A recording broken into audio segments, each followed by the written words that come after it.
right. Welcome, everybody, to this episode of Shirley Talk. I'm Mike Mulroney. I'm Kelly Duckworth. Kelly, we do it every time. You a doctor? Nope. Nurse? Nope. EMT? Nope. I'm going to come up with something one day, and you're going to say, yeah, I've done. But you do have a health degree. I knew that, but you kind of talked about what you did last. Well, you haven't done anything with your degree except for work for us. No, thank you. Worked 4 years for it. Done nothing with it. Well, it's still health-related, charity, stuff like that. So we point that out because we are professional nothing.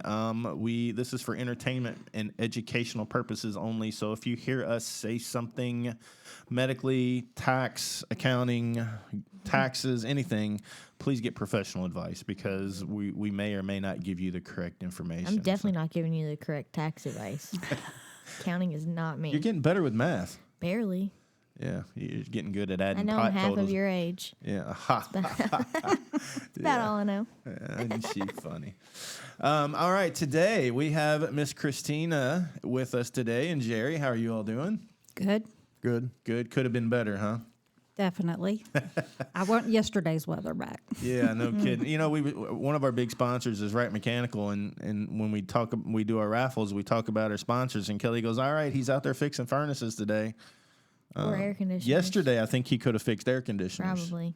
Because I know it was pretty warm. I almost turned the AC on in my house because I like to be cool. But yeah, so we're looking at some ice coming.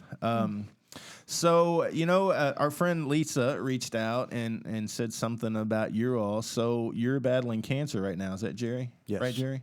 Yes. What kind is it? Multiple myeloma. Okay. I don't know what that means. So they come up with all kinds of names, and I've heard of that, but I don't really know what that is. It's cancer of the blood plasma. Okay. And are they doing pretty good with it? Are they keeping under control, or what's going on? As of the latest bone marrow biopsy, I'm less than 1% bad cells. So he didn't use the word remission, but I think it's partial remission. So that's good. I didn't even know you had cancer. You look great. Yeah. I didn't know why you was here. I don't look like a cancer patient. No. and that's a good thing. Some people come in here and they've lost 100 pounds and they could barely walk. Yeah. And so what symptoms did you have that caused you to go to the doctor and have this diagnosis? I started having back pain. Uh-oh. I don't know when I started going to a chiropractor. I did have an MRI. I had a bulging disc, but nothing else showed up. And then, 8 months later, had another. My back pain got so bad I couldn't hardly walk. It was more than 8 months. So I did another MRI, and I had a huge tumor in my pelvis on my ilium. Okay. We were thinking worst case scenario back surgery, and he was totally against it. And I had finally gotten to the point where, he couldn't walk, and I was like, "You have to see a spine surgeon." And I don't want him to cut on my back. And I said, something's got to give here. And so we had finally come to that conclusion, and I made him an appointment and said, "You're going to go see Dr. Maj this day at this time." Right. And he went to see Dr. Maj, and they sent him to physical therapy. And he went to physical therapy, and they were doing range of motion, and he heard a loud pop. And the next day, he literally couldn't walk. He was wheeling around our house in a desk chair. And I called Dr. Maj, and I said, "You've got to do something. Something is not right. There's something wrong with this man's hip. He's crying, and this is not like him. He can't walk. He's rolling around our house in a desk chair. You've got to do something." And then there was a fight with the insurance company to get that next MRI because it'd been so close. Imagine that. Fight with the insurance company. And once they did that, he called us and said, "Hey, there's a mass. I believe you need to see an oncologist and have a biopsy done." Huh. And then when we got the diagnosis, you were talking about multiple myeloma. I'd never heard of multiple myeloma. And I, get on the phone, obviously, what everyone does, and it autocorrects as Lemonade because nobody's heard of it. And it's actually more common than you think. What was the cancer that she did? Was it something? Close, yeah. It's not the same? I don't know the names. I hear them all the time. So, you said you had back pain, and about a year after that is when all this started coming about? Mm-hmm. Probably. Wow. So you kept on. You know, how many people have back pain in the world? Exactly. When you said back pain, I said, uh-oh, because I've been pretty fortunate. I don't have a lot of pain other than I'm getting older. But I just, I hear so many people talking about their back. So, I guess the good thing to point out here is you got to pay attention. How many people are walking around with something like this and they may not even know it? So they finally did the second MRI after arguing with the insurance company. Did they finally approve it, or how did that work? Do you know? They did approve it. Dr. Maj talked to the insurance company, and he got it approved. So they have to write some sort of dissertation to get the insurance company to say okay. And the myeloma tumor, or the bone tumor from the myeloma, actually, it was there in May, but it was so small. And that's not what they were looking at. They were looking at the spine. But I tell people all the time, if you have back pain, don't ignore it. Whatever you do, don't ignore it. I mean, and it's easy to ignore because, like you said, everybody has back pain. And multiple myeloma weakens a bone. So if you have, somebody that has a lot of like fractures or bone problems, especially in the back, ribs, bad sign. It could be multiple myeloma. It could be something like that. Yeah, he has to take Zometa, which strengthens his bones, along with everything else that he takes. I've never heard of that one before. Zometa. Well, that's interesting. So how's it been with the doctors? Do they have you on chemo or radiation, or what type of procedures did they go through? All of it? First I was on Revlimid, which is a chemo drug. I've heard of that one. Is Kyprolis a chemo drug? I'm not sure. I don't know. I don't know if it's I think considered it's chemo or not, Kyprolis. or however you pronounce it. yeah, I don't know all the names. And I'm on Darzalex, and then I can't pronounce the steroid, Dexa something. Yeah. Are they going to be able to remove the tumor, or are they just going to try and kill it and get it under control? Did they say? Well, when I was initially diagnosed, my doctor was 100% confident a round of radiation would get rid of it. It didn't phase it. Okay. And then, I guess within a month, I was in so much pain. I loaded up so much on a walker. We just got one little step to get in the house. So when I went to step in, I thought my back broke. It felt like it just snapped. Oh my gosh. And of course, my bottom half was already not working. So now my top half's broke. We went to the emergency room. And of course, I did crack a rib. But I mean, it felt like my back just broke.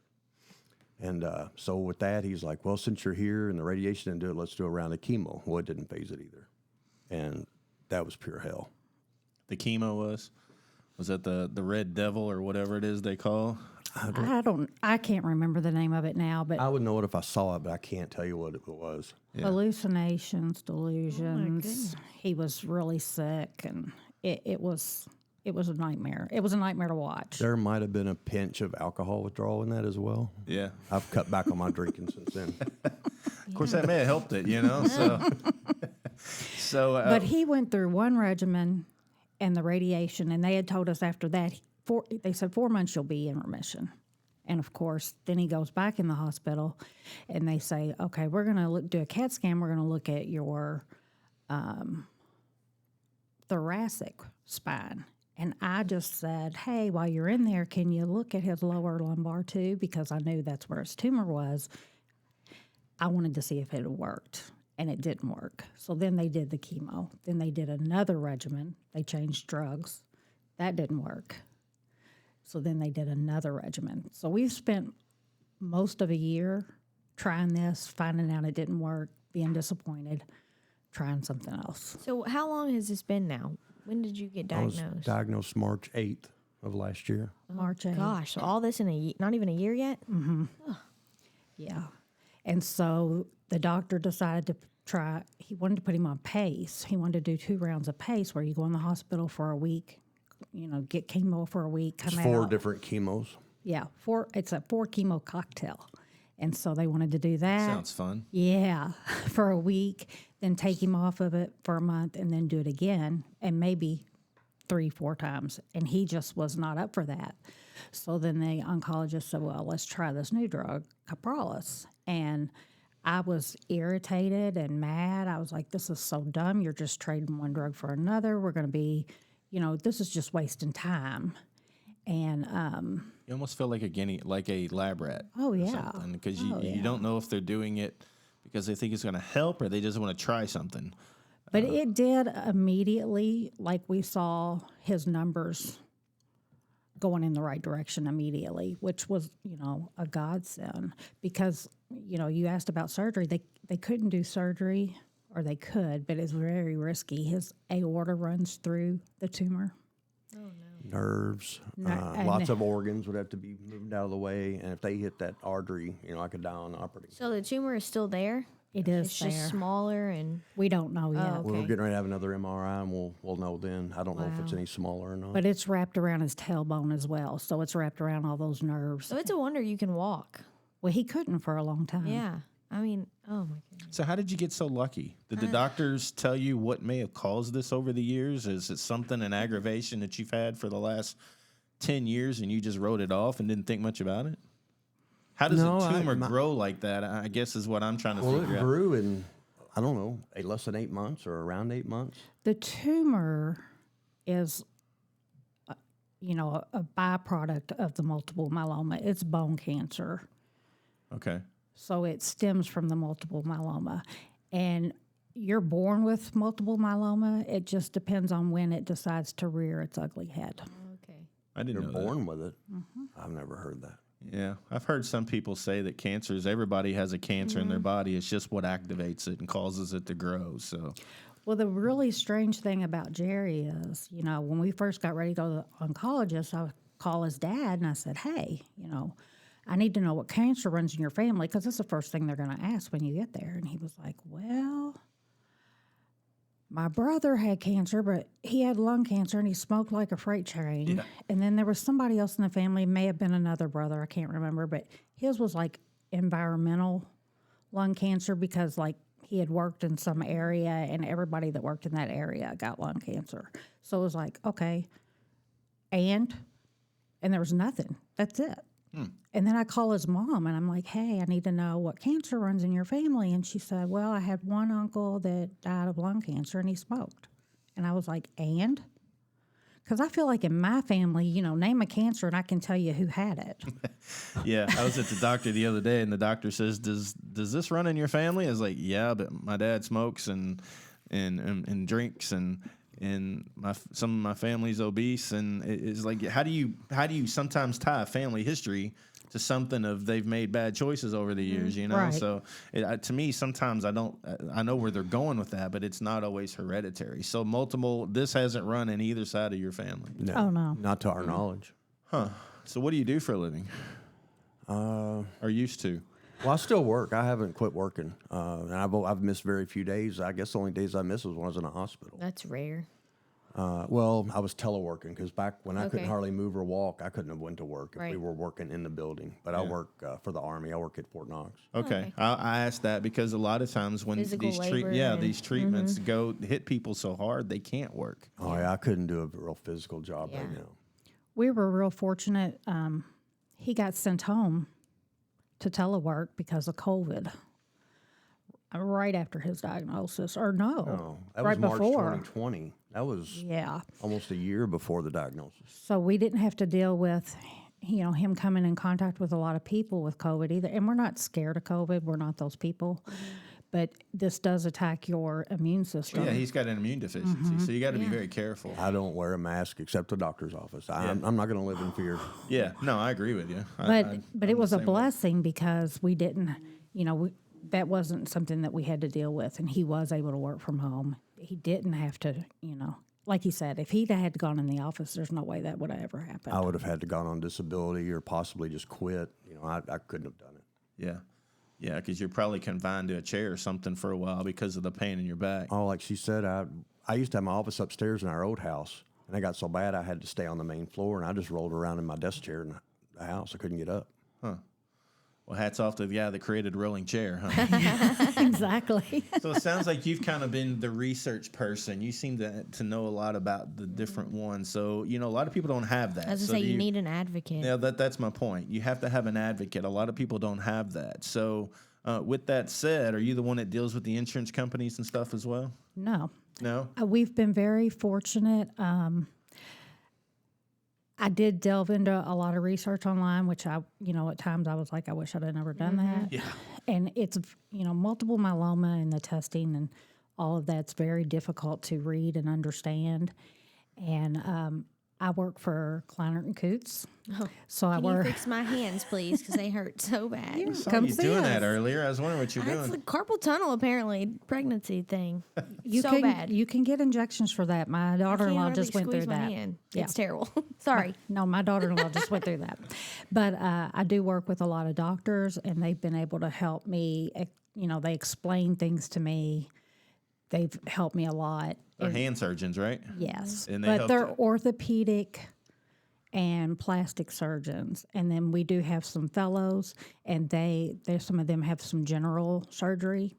But I have one particular fellow. She's been awesome. She's from the Philippines, and in the Philippines they have to read all their own X-rays and Yeah. do all of that. So she has been great. She has helped me so much with everything. That's great. But I did get to a point with the doctor that I went in one day and he was like trying to explain. I was like, I'm done trying to figure this out, Yeah, they give it to me in English so I can understand it is usually my response because they get in their own little doctor world and think we know what they're talking about. So But his doctor's office, he's with Norton Cancer Institute, and they have done all the dealings with the insurance company. We've never had to do any of that, and it's been great. yeah, Well, and I was thinking, too, I won't say where you all live, but that's a good little drive for you all to go to treatment.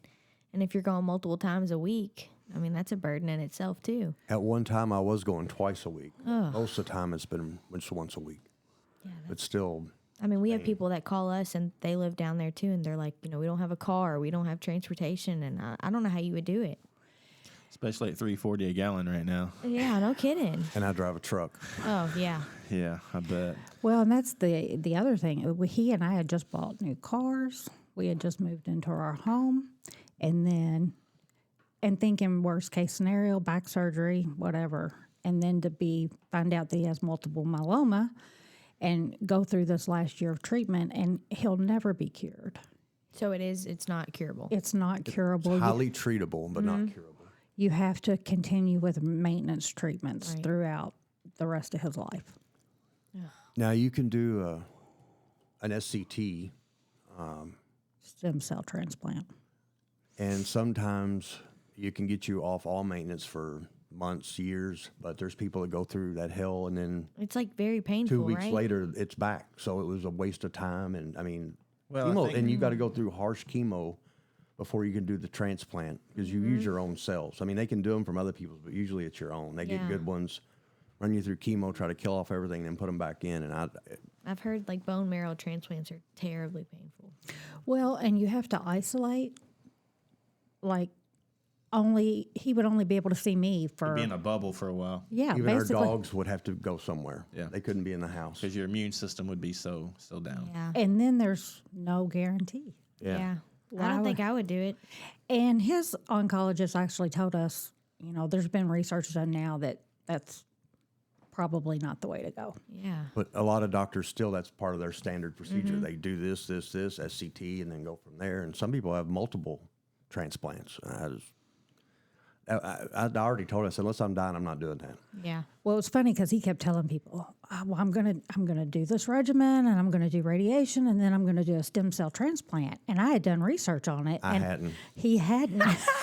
And I kept saying, have you researched that? Because I didn't want to say, you don't want to do that. I just kept saying, have you researched that? And finally one day he was like, yeah, I'm not doing that. I haven't researched it. I've heard about them, but I don't know how bad they are. But some people have no choice; they have to. Right, right. But yeah, so is it pretty bad, the procedure? It is. You have to, like you were saying, you have to go through real aggressive chemo.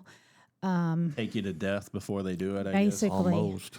And then, they pull your cells, they clean them, for lack of a better word, and go back in later and then put them back in.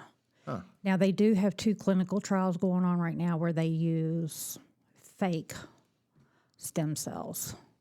But he wasn't eligible for those. You have to have 3 lines of failed treatment. And even though he had done the radiation and the chemo, those didn't count. Just the 2 lines of drugs counted. So now he's had his 3rd. That was the other thing. This was his 3rd line of treatment. So if this didn't work, then he was going to be eligible for those clinical trials.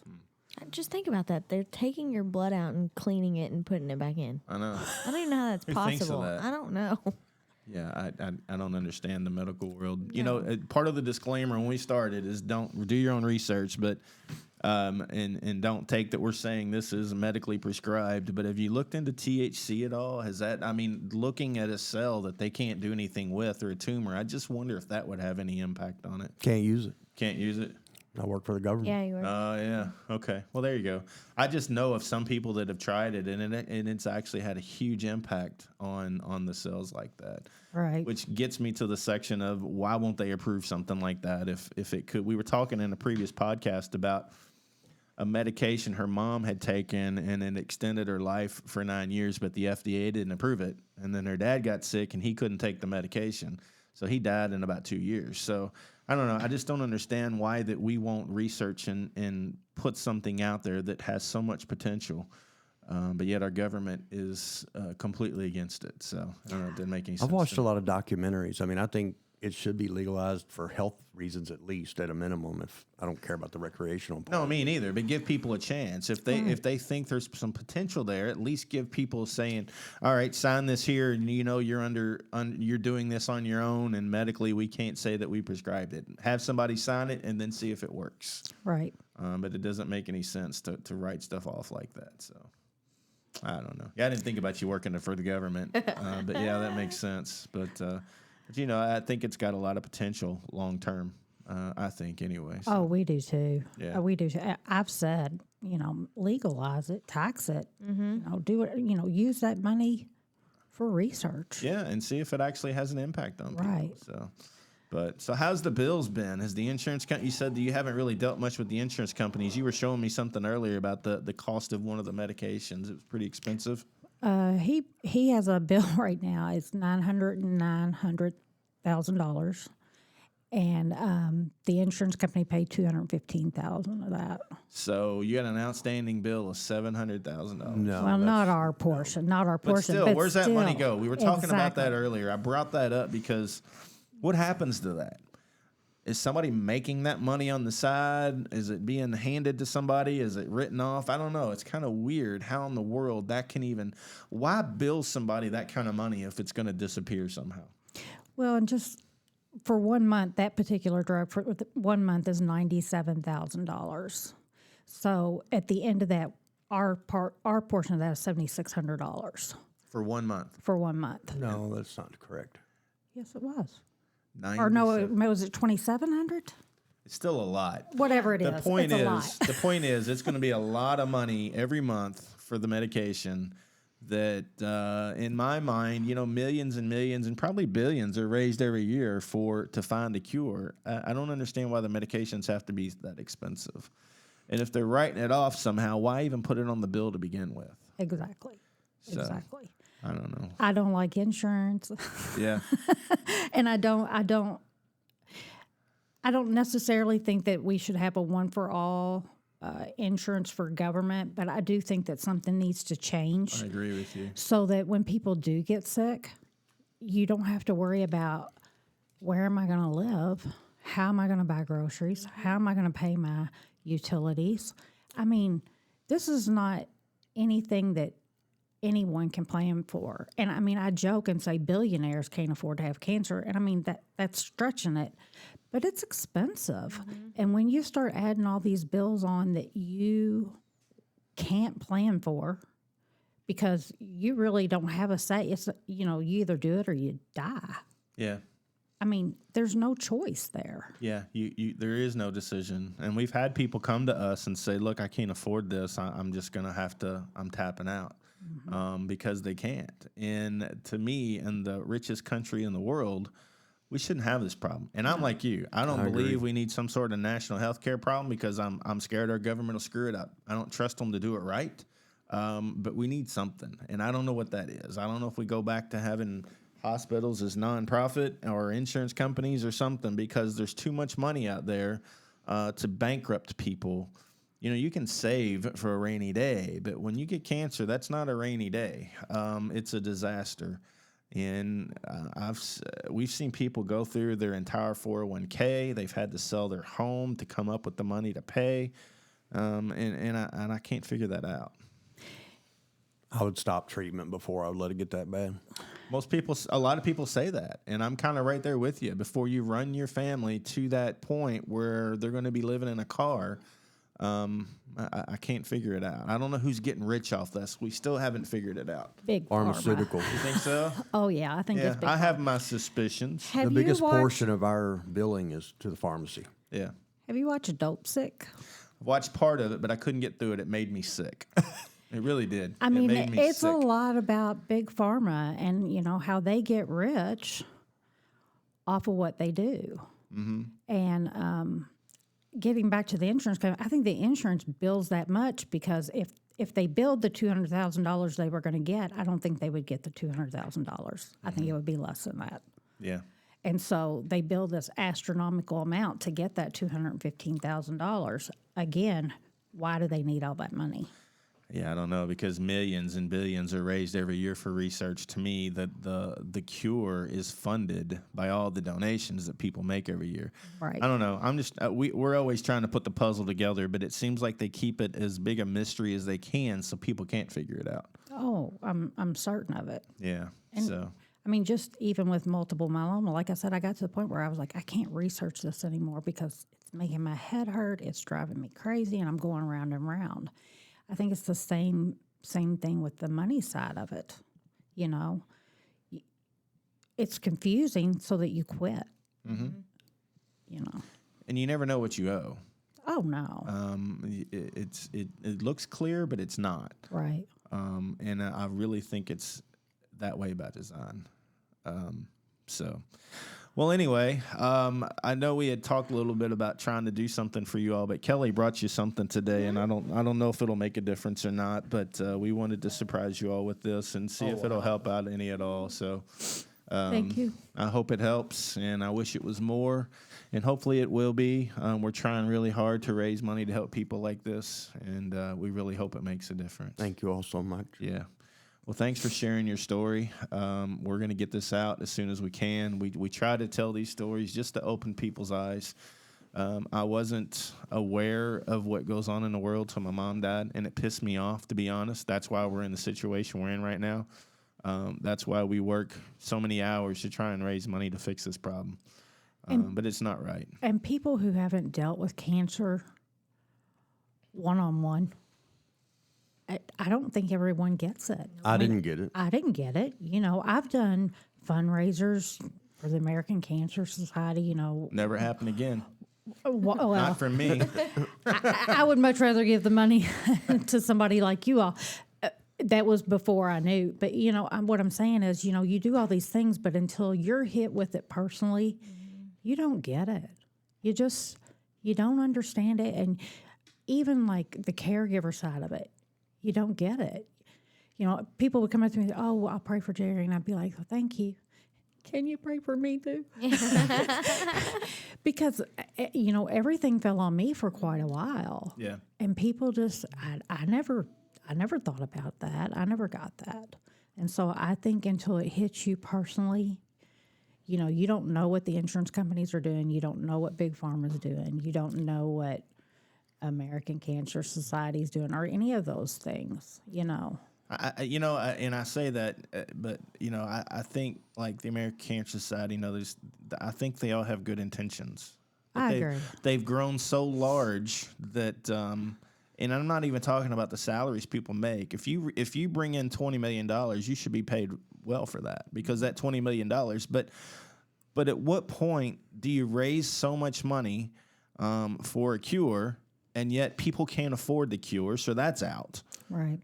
So you raise money for a cure, so that's out. We have people that say these large organizations sent us to you. Now, granted, we bring in about, I don't know how much money we bring in, but we don't bring in near as much as those organizations. We've looked them up, 900 million, 800 million.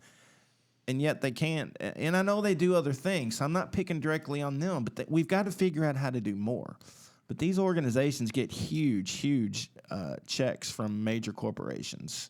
But, smaller organizations like us, we're dependent on people that make $10 monthly donations, or your smaller businesses that donate $100 a month, or our raffles and things like that we've creatively came up with. And that's how we raise money. But it just, I don't know. We was a lady that her mom is sick right now and probably ain't gonna make it. And we do raffles a lot, and we got one raffle that got really big, and she was always there, always buying tickets. And she called me one day and she goes, until my mom got sick, I didn't understand it. She said, I sat out in the crowd, I'd buy tickets hoping to win half the pot of the raffles you are doing. She goes, I never thought I'd be on the other side of it. And she goes, it's a different view from here. Because I was over here buying tickets wanting to win the money. Now I'm over here trying to figure out how I'm going to keep a roof over my mom's head. Yeah. And it's very eye-opening when people switch roles like that. So you're right. I've bought tickets. Well, thank you. Keep on buying. I just started. Hopefully Spread you Bought the them word. last week, and I've already bought them for Monday's drawing. He good. actually made a post on Facebook today, support them, not Yeah. not the lottery. Yeah.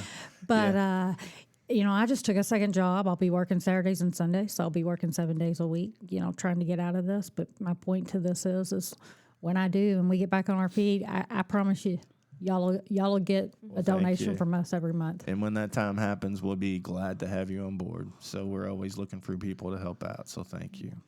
Well, hopefully that helps out. We appreciate you telling your story. And if there's anything else we can do, we'll do our best to try and help you out. Thank We you. appreciate it Yeah. very much. Kelly, how can people help? Sure. Go to shirleysway.org. Like he said, $10 monthly donations if you're able. Small businesses, $100 donations would be great. And then our raffles, Monday, Wednesday, Friday, queenofheartslive.org, jokerswildlive.org, and wheelofcashlive.org. Yeah, we're going live tonight We for our first are. drawing in a long Very time. excited. We've been live on YouTube and social media, but we're actually going to be in person at First String Bar and Grill tonight at 6:30. Come hang out with us. Yeah, to do our Joker's Wild drawing. So, all right, get you some tickets, and we'll see you next time. Thank you. See ya.